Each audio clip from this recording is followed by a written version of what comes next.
உலக பிரசித்தி பெற்ற அண்ணாமலையார் திருக்கோவிலில் கார்த்திகை மாதம் வளர்பிறை பிரதோஷம். ஆயிரக்கணக்கான பக்தர்கள் அரகுரா அரகுரா பக்தி முழக்கமிட்டு சங்கொலி முழங்கு சிவன் பாடல்கள் பாடி தரிசனம். நினைத்தாலே முக்தி தரும் திருத்தலமாக விளங்கக்கூடிய திருவண்ணாமலை அண்ணாமலையார் திருக்கோவில் 5ஆம் பிரகாரத்தில் ஆயிரங்கால் மண்டபம் அருகே அமைந்துள்ளது பெரிய நந்தி. நந்தி பகவானுக்கு ஒவ்வொரு மாதமும் பிரதோஷ தினத்தன்று அபிஷேக ஆராதனைகள் செய்யப்படும். அதன்படி திருவண்ணாமலை அண்ணாமலையார் திருக்கோவிலில் உள்ள பெரிய நந்தியம் பெருமானுக்கு கார்த்திகை மாத வளர்பிறை பிரதோஷ தினமான நேற்று பிரதோஷம் வெகு விமர்சையாக நடைபெற்றது. பிரதோஷ தினத்தினை முன்னிட்டு ஆயிரங்கால் மண்டபம் அருகே உள்ள நந்தியம் பெருமானுக்கு அரிசி மாவு, மஞ்சள் தூள், அபிஷேகத்தூள், பஞ்சாமிர்தம், தயிர், தேன், பன்னீர், இளநீர், சந்தனம், விபூதி, 1000 லிட்டர் பால் ஆகியவற்றால் சிறப்பு அபிஷேகம் செய்து அருகம்புல், கனகாம்பரம், சாமந்தி, மல்லி ஆகிய பூக்களினால் மாலை அணிவித்து சிறப்பு அலங்காரம் செய்து சிறப்பான முறையில் ஆராதனை நடைபெற்றது. கார்த்திகை மாத வளர்பிறை பிரதோஷ தினத்தினை முன்னிட்டு ஆயிரக்கணக்கான பக்தர்கள் கலந்து கொண்டு அண்ணாமலையாருக்கு அரோகரா என பக்தி முழக்கமிட்டும் சங்கொலி முழங்க சுவாமி தரிசனம் செய்தனர். பிரதோஷ தினத்தின் போது நந்தியம் பெருமானை வழிபட்டால் நினைத்த காரியம் நிறைவேறும். திருமணம் ஆகாதவர்களுக்கு திருமண பாக்கியம் உண்டாகும். குழந்தை பேரில்லாதவர்களுக்கு குழந்தை பாக்கியம் உண்டாகும் என்பது ஐதீகம். ஆகவே கார்த்திகை மாத வளர்பிறை பிரதோஷ தினமான நேற்று ஆயிரக்கணக்கான பக்தர்கள் அண்ணாமலையார் திருக்கோவில் வள்ளாள மகாராஜா கோபுரம் அருகே உள்ள நந்தியம் பெருமானை சுவாமி தரிசனம் செய்தார்கள். சிவகங்கை அருள்மிகு ஸ்ரீ விஷ்ணு துர்க்கையம்மன் திருக்கோவிலில் கார்த்திகை மாத பிரதோஷ திருநாளினை முன்னிட்டு நந்தியம் பெருமானுக்கு சிறப்பு அபிஷேக ஆராதனைகள் நடைபெற்றது. சிவகங்கை மாவட்டம் சிவகங்கை நகரில் அமைந்துள்ள பிரசித்தி பெற்ற அருள்மிகு ஸ்ரீ விஷ்ணு துர்க்கையம்மன் திருக்கோவிலில் தனி சன்னதி கொண்டு அருள் பாலிக்கும் ஸ்ரீ அபிராமி அம்பாள் சமேத ஸ்ரீ அமிர்தகடேஸ்வர சுவாமிக்கும் நந்தியம் பெருமானுக்கும் கார்த்திகை மாத பிரதோஷ திருநாளினை முன்னிட்டு திருமஞ்சன பொடி, மஞ்சள், பால், தயிர், சந்தனம், பன்னீர் உள்ளிட்ட பல வகையான நறுமண திரவியங்கள் கொண்டு சிறப்பு அபிஷேகங்கள் நடைபெற்றன. தொடர்ந்து அலங்காரம் நடைபெற்று தீபாராதனைகள் காண்பிக்கப்பட்டன. இதில் ஏராளமான பக்தர்கள் கலந்து கொண்டு சுவாமி அம்பாள் நந்தியம் பெருமானை வழிபட்டனர். திருவண்ணாமலை அண்ணாமலையார் ஆலயத்தில் உண்டியல் வருவாய் முதல் நாள் எண்ணப்பட்ட வகையில் 3,92,69,120 ரூபாய் மற்றும் தங்கம் 230 கிராம், வெள்ளி 1 கிலோ 140 கிராம் பக்தர்களால் காணிக்கையாக வழங்கப்பட்டது. பஞ்சபூத ஸ்தலங்களில் அக்னி ஸ்தலமாக விளங்கக்கூடிய திருவண்ணாமலை அண்ணாமலையார் ஆலயத்தில் நேற்று 3ஆம் பிரகாரத்தில் உண்டியல் காணிக்கை எண்ணப்பட்டது. உலக பிரசித்தி பெற்று திருவண்ணாமலை அண்ணாமலையார் ஆலயத்தில் கடந்த 2 வருடங்களாக ஆந்திரா, கர்நாடகா, தெலுங்கானா, மகாராஷ்டிரா உள்ளிட்ட மாநிலங்களிலிருந்து பக்தர்களின் வருகை அதிகரித்த நிலையில் உண்டியல் காணிக்கையும் அதிகரித்துக் கொண்டிருக்கிறது.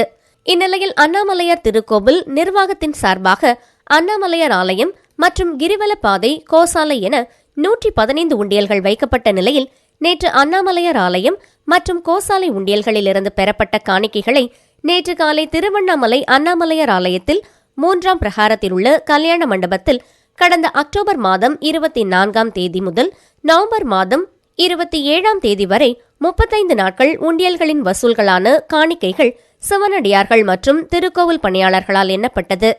இந்நிலையில் பக்தர்களால் செலுத்தப்பட்ட காணிக்கை 3,62,69,120 ரூபாயும் மற்றும் தங்கம் 230 கிராம், வெள்ளி 1 கிலோ 140 கிராம், வெளிநாட்டு கரன்சிகள் உள்ளிட்டவைகள் பக்தர்களால் உண்டியல்களில் காணிக்கையாக செலுத்தப்பட்டது. மீதமுள்ள 78 உண்டியல்களின் காணிக்கை இன்று எண்ணப்படும் என கோவில் நிர்வாகம் தெரிவித்துள்ளது. உண்டியல் எண்ணும் பணியில் திருவண்ணாமலை அண்ணாமலையார் திருக்கோவில் இணை ஆணையர் ஜோதி, அறங்காவலர் குழு தலைவர் ஜீவானந்தம் உள்ளிட்ட அதிகாரிகளின் மேற்பார்வையில் உண்டியல் காணிக்கை எண்ணப்பட்டது. திருமங்கை ஆழ்வார் அவதாரம் செய்த 1500 ஆண்டுகள் பழமை வாய்ந்த திருக்குறையலூர் உக்ர நரசிம்மர் ஆலயத்தில் கார்த்திகை மாத சுவாதி நட்சத்திரத்தில் சுவாமிக்கு சிறப்பு அபிஷேக ஆராதனை, திரளான பக்தர்கள் பங்கேற்று வழிபாடு. மயிலாடுதுறை மாவட்டம் திருக்குறையலூரில் 1500 ஆண்டுகள் பழமை வாய்ந்த புகழ்பெற்ற பஞ்ச நரசிம்ம ஆலயங்களில் ஒன்றான உக்ர நரசிம்மர் ஆலயம் அமைந்துள்ளது. வைணவ ஆழ்வார்களில் திருமங்கை ஆழ்வார் அவதாரம் செய்த இந்த ஊரில் அமைந்துள்ள இந்த ஆலயம் மிகவும் பிரசித்தி பெற்ற ஒன்றாகும். சுவாதி நட்சத்திரத்தில் நரசிம்மர் அவதரித்ததாக புராணங்கள் தெரிவிக்கின்றன. கார்த்திகை மாத சுவாதி நட்சத்திர தினத்தினை முன்னிட்டு உக்ர நரசிம்மர் ஆலயத்தில் உலக நன்மை வேண்டி நவகிரக ஹோமம், சுதர்சன ஹோமம் ஆகியவை நடைபெற்றன. யாகத்தில் வைத்து பூஜிக்கப்பட்டு புனித கடங்கள் ஆலய வெளிப்பிரகாரத்தில் ஊர்வலமாக எடுத்து வரப்பட்டது. தொடர்ந்து நரசிம்ம பெருமாள் மற்றும் தாயாருக்கு பால், பன்னீர், இளநீர், சந்தனம் உள்ளிட்ட 16 வகை திரவிய பொருட்களால் சிறப்பு அபிஷேகம், ஆராதனைகள், மகா தீபாராதனை நடைபெற்றது. பக்தர்கள் தரிசனம் செய்தனர். நாமக்கல் பரமத்தி வேலூரில் எல்லையம்மன் ஆலயத்தில் பிரதோஷ விழா. நாமக்கல் மாவட்டம் பரமத்தி வேலூரில் 400 ஆண்டுகள் பழமையான எல்லையம்மன் ஆலயத்தில் உள்ள ஏகாம்பரேஸ்வரருக்கு 28/11/2024 கார்த்திகை மாத தேய்பிறை பிரதோஷத்தினை முன்னிட்டு சிறப்பு அபிஷேகம் நடைபெற்றது.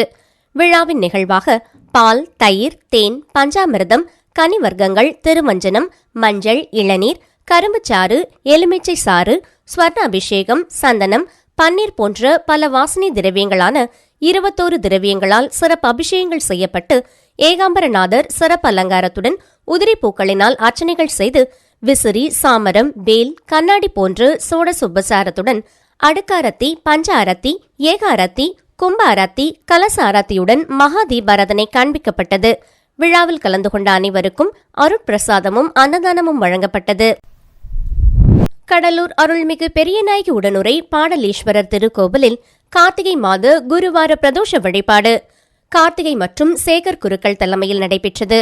கடலூர் திருப்பாதிரி புலியூரில் உள்ள பழமை வாய்ந்த அருள்மிகு பாடலீஸ்வரர் திருக்கோவிலில் நேற்று கார்த்திகை மாதத்தின் வியாழக்கிழமையன்று குருவார பிரதோஷ வழிபாடு வெகு சிறப்பாக நடைபெற்றது.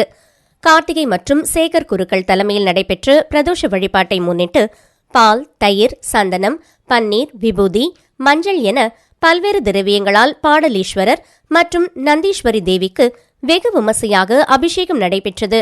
முதலில் அருள்மிகு நடராஜர் மற்றும் சிவகாம சுந்தரிக்கு தீபாராதனையும், அதன் பின்னர் அருள்மிகு பாடலீஸ்வரர் மற்றும் நந்தீஸ்வரருக்கும் மகா தீபாராதனை வெகு சிறப்பாக நடைபெற்றது. இந்நிகழ்ச்சியில் ஏராளமான பக்தர்கள் பங்கேற்று சுவாமி தரிசனம் செய்தனர். பாதிரா புலியூர் கிராமத்தில் எழுந்தருள் இருக்கும் அருள்மிகு ஸ்ரீ காமாட்சியம்மன் உடனுரை ஸ்ரீ கைலாசநாதன் ஆலய திருப்பணி பாலஸ்தாபன பெருவிழாவில் திரளான பக்தர்கள் கலந்து கொண்டனர். விழுப்புரம் மாவட்டம் திண்டிவனம் வட்டம் பாதிரா புலியூர் கிராமத்தில் தொன்மை வாய்ந்த அருள்மிகு ஸ்ரீ காமாட்சியம்மன் உடனுரை ஸ்ரீ கைலாசநாதன் ஆலய திருப்பணி பாலஸ்தாபன பெருவிழாவினை முன்னிட்டு கோவில் வளாகத்தில் யாகசாலை அமைக்கப்பட்டு அதில் பல்வேறு வகையான வாசனைப் பொருட்கள், திரவிய பொருட்கள் செலுத்தப்பட்டது. மேலும் இந்த கோவில் 1000 ஆண்டுகள் பழமை வாய்ந்த கோவிலாகும். மேலும் இந்த கோவில் சிதலமடைந்திருப்பதால் தமிழக அரசு இந்து அறநிலைத்துறையின் சார்பில் நிதி ஒதுக்கப்பட்டு கோவில் புனரமைப்பு பணிகள் மேற்கொள்ளப்பட இருப்பதால் இன்று காலை பாலஸ்தாபன பூஜை நடைபெற்றது. இதில் கோவிலில் பல இடங்களில் தீர்த்த குடங்கள் வைத்து பூஜை மற்றும் யாகசாலை பூஜைகள் நடைபெற்றது. மேலும் அத்திப்பலகையில் மூலவர் ஸ்ரீ கைலாசநாதர், ஸ்ரீ காமாட்சி அம்மன் தாயார் மற்றும் பரிவார தெய்வங்களின் படங்கள் வரையப்பட்டு அறைகளில் வைக்கப்பட்டது. மேலும் பூஜிக்கப்பட்ட குடங்களில் தெய்வ சக்தியை நிலைநிறுத்தப்பட்டு அறையில் வைக்கப்பட்டது. அதனைத் தொடர்ந்து மூலவர்கள் மற்றும் பரிவார தெய்வங்கள் அனைத்தும் திரைகளால் மூடப்பட்டது. மேலும் மூலஸ்தானங்களிலிருந்து உற்சவர்கள் பூஜிக்கப்பட்டு அறையில் கொண்டு வந்து வைக்கப்பட்டனர். கும்பாபிஷேகம் நடைபெறும் வரை உற்சவ மூர்த்திகளுக்கு மட்டுமே அபிஷேக ஆராதனைகள் நடைபெற உள்ளது. மேலும் இந்நிகழ்ச்சியில் விழுப்புரம் வடக்கு மாவட்ட பொறுப்பாளர் டாக்டர் ப. சேகர் அவர்கள், செஞ்சி சட்டமன்ற உறுப்பினர் KS மஸ்தான் அவர்கள், மயிலம் முன்னாள் சட்டமன்ற உறுப்பினர் டாக்டர் இரா மாசிலாமணி ex-MLA அவர்கள், மயிலம் வடக்கு ஒன்றிய செயலாளர் வ. மணிமாறன் அவர்கள், ஊராட்சி மன்ற தலைவர் மற்றும் கழக நிர்வாகிகள், பொதுமக்கள் கலந்து கொண்டனர். நிகழ்ச்சிக்கான ஏற்பாட்டினை தமிழக இந்து அறநிலைத்துறை சார்பில் செய்யப்பட்டிருந்தது. இதில் திரளான பக்தர்கள் கலந்து கொண்டனர். தஞ்சை மாவட்டம் திருவிடைமருதூரில் ஒரே நாளில் மகாலிங்க சுவாமி கோவிலுக்குட்பட்டு தேரடி விநாயகர், ஓரம்ப ஐயனார், பஞ்சரத தேர் மண்டபம், மாணிக்க நாச்சியார் திருக்கோவில்களில் மகா கும்பாபிஷேக பெருவிழா, திருவாவடுதுறை ஆதீனம் உள்ளிட்ட ஏராளமான பக்தர்கள் கலந்து கொண்டு தரிசனம்.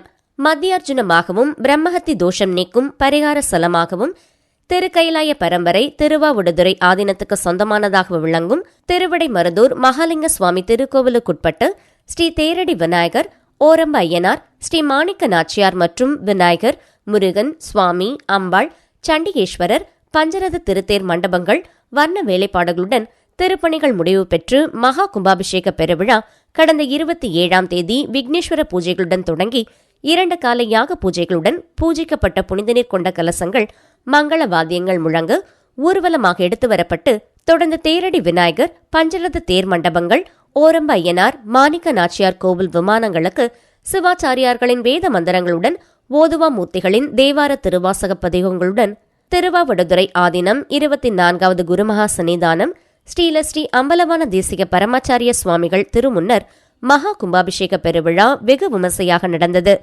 தொடர்ந்து திருவிடை மருதூர் மகாலிங்க சுவாமி திருக்கோவில் வரலாறு மறுபதிப்பு புத்தகத்தை திருவாவடுதுறை ஆதீனம் வெளியிட அதனை திருவிடை மருதூர் பேரூராட்சி செயல் அலுவலர் ராஜதுரை, பேரூராட்சி பெருந்தலைவர் புனித மயில்வாகனன், திருவாவடுதுறை ஆதீன கண்காணிப்பாளர் ராஜேந்திரன் உள்ளிட்டோர் பெற்றுக் கொண்டனர். தொடர்ந்து பக்தர்களுக்கு அருட்பிரசாதம் வழங்கப்பட்டது. இதில் ஏராளமான பக்தர்கள் கலந்து கொண்டு தரிசனம் செய்தனர். பாபநாசம் அருகே படுகை புதுத்தெருவில் அருள் பாலிக்கும் ஸ்ரீ அருள்மிகு பாலமுனீஸ்வரர் ஆலய மகா கும்பாபிஷேகம். திரளான பக்தர்கள் கலந்து கொண்டு சுவாமி தரிசனம். தஞ்சாவூர் மாவட்டம் பாபநாசம் தாலுகா படுகை புதுத்தெரு திருமலை ராஜன் ஆற்றங்கரையில் பல ஆண்டுகளாக அருள் பாலிக்கும் அருள்மிகு மதுகுமுனி என்கிற பாலமுனீஸ்வரர், அருள்மிகு ஸ்ரீ செல்வ விநாயகர், ஸ்ரீ சமயபுரத்து மாரியம்மன் ஆலய அஷ்டபந்தன மகா கும்பாபிஷேகத்தினை முன்னிட்டு திருப்பணி நடைபெற்று முடிவுற்ற நிலையில் கும்பாபிஷேக ஏற்பாடுகள் நடைபெற்றன. அதனைத் தொடர்ந்து கணபதி ஹோமம், மகாலட்சுமி ஹோமம், நவகிரக ஹோமம், பூர்வாங்க பூஜைகள் உட்பட யாகசாலை பூஜைகள் நடைபெற்றன. அதனைத் தொடர்ந்து மேள தாளங்களுடன் வேத மந்திரங்கள் முழங்க ஆலயத்தின் கோபுர கலசத்திற்கு புனித நீர் ஊற்றப்பட்டு மகா கும்பாபிஷேகம் நடைபெற்று மகா தீபாராதனை காண்பிக்கப்பட்டது. அதனைத் தொடர்ந்து பக்தர்களுக்கு பிரசாதம் வழங்கப்பட்டது. கும்பாபிஷேக நிகழ்ச்சியில் கிராம மக்கள் ஏராளமானோர் பங்கேற்று சுவாமி தரிசனம் செய்தனர். விழா ஏற்பாடுகளை தட்டுமால் படுகை மற்றும் படுகை புதுத்தெரு கிராமவாசிகள் செய்திருந்தனர். நாமக்கல் மோகனூர் பெருமாள் ஆலயத்தில் வருடாந்திர திருப்பவித்திர உற்சவ விழாவினை முன்னிட்டு புனித நூல் அணியும் நிகழ்வு. நாமக்கல் மாவட்டம் மோகனூர் அகர்ஹாரத்தில் உள்ள அருள்மிகு கல்யாண பிரசன்ன வெங்கட்ரமண பெருமாள் ஆலயத்தில் வருடாந்திர திருப்பவித்திர உற்சவ விழா கடந்த செவ்வாயன்று துவங்கியது. விழாவின் 4ஆம் நாள் நிகழ்வாக இன்று உற்சவமூர்த்திக்கு சிறப்பு திருமஞ்சனம், பின் அலங்காரம் செய்யப்பட்டு பட்டாச்சாரியார்கள் புனித வண்ண நூலை தலையில் சுமந்து வந்து தங்க கவசத்தில் காட்சி தந்த மூலவருக்கு புனித வண்ண நூல் அணிவிக்கப்பட்டது. பின்னர் பத்மாவதி தாயார், தன்வந்திரி, உற்சவ பெருமாளுக்கு புனித நூல் அணிவிக்கப்பட்டது. அப்போது கோபுர தீபம், பின் மகா தீபம் காண்பிக்கப்பட்டது. இதில் ஏராளமானோர் தரிசனம் பெற்று சென்றனர்.